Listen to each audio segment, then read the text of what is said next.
우리가 다 그의 충만한 데서 받으니 은혜 위에 은혜로라.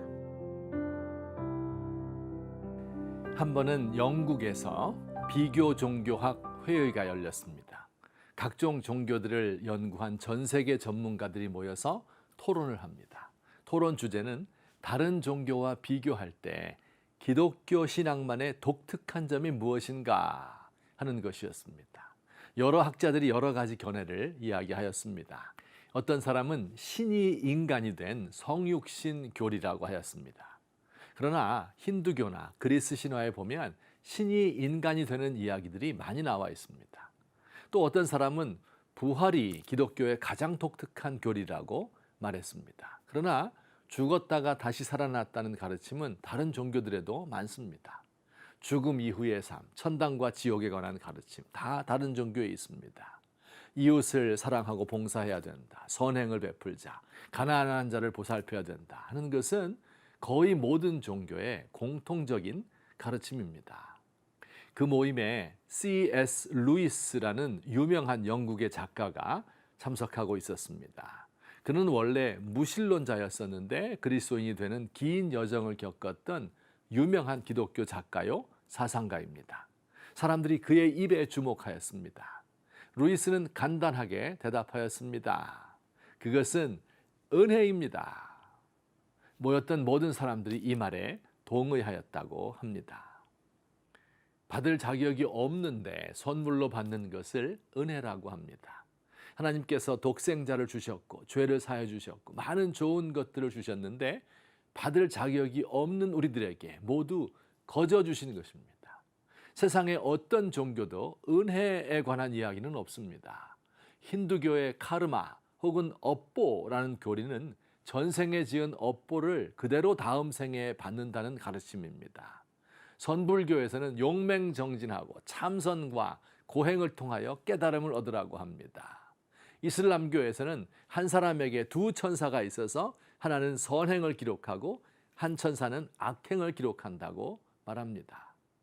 오늘 성경 말씀에서 우리가 다 그의 충만한 데서 받으니 은혜 위에 은혜로라 이렇게 말씀합니다. 예수님 안에 은혜가 가득하고 예수님만이 은혜를 베푸는 분이라는 의미입니다. 자, 여기 은혜 위에 은혜라는 말씀은 무슨 뜻일까요?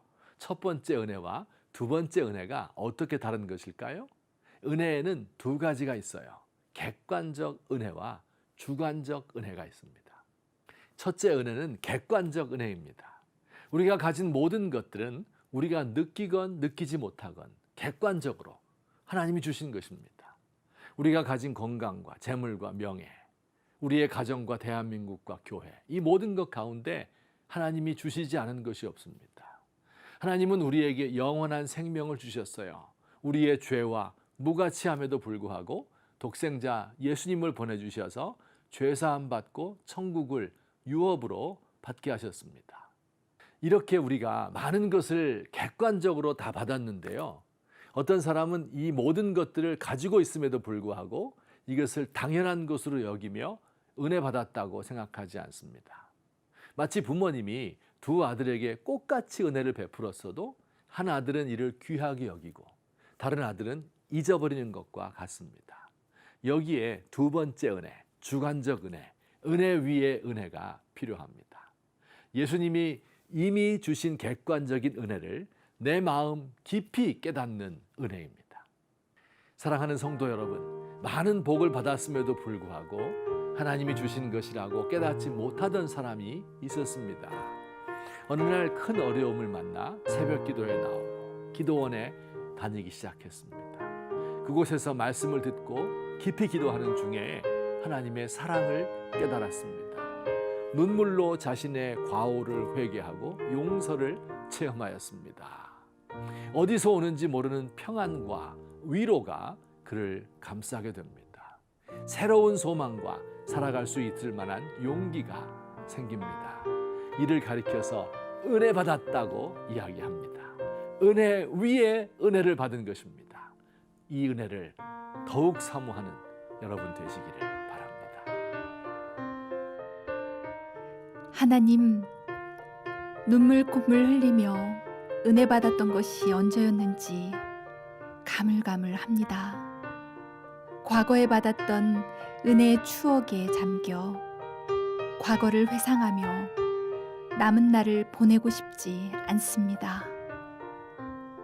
오늘 바로 이 시간에 저에게 은혜를 다시 부어주시기 바랍니다. 예수님의 충만함에서 끊임없이 흘러나오는 풍성한 은혜의 강물에서 헤엄치고 싶습니다.